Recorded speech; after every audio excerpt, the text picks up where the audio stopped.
Hi guys, Sir Hensin Macau. So let's see kung dito sa trip na to tayo ba ay napa-hashtag, nakamura or napamura. Yung entrance sa temple. So ito siya sa may Estiago da Bara. So malamig dito. Okay. So this is a 15th century temple dito sa Macau. So ganyan na siya katanda. Yan siya. Okay. So ito yung pinaka-entrance niya. So malapit siya sa Museo Marítimo. Okay. Or Maritime Museum. So ito yung area. Ayan. So dyan papasok. Ayan, try natin. Historic Center of Macau, Ama Temple. So, ganyan siya kalaki. Okay. So, opening hours 8 AM to 6 PM. Okay. So, ito siya.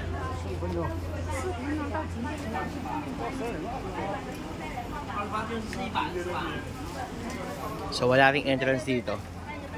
Ang babayaran mo lang dito kung gusto mo magkuha ng incense.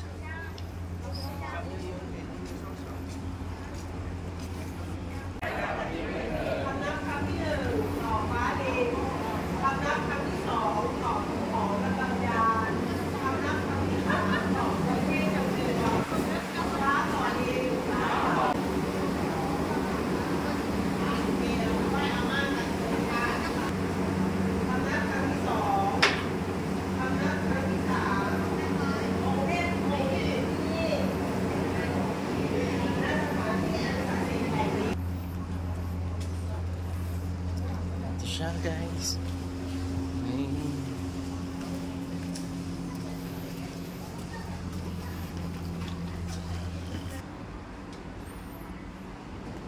Okay guys, pumunta tayo dito nung Wednesday.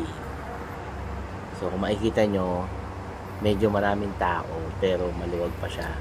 So sabi nung guide, kapag dating daw ng weekend, sobrang daming tao daw dito. Halos wala ka daw chance para mag-take ng picture or what.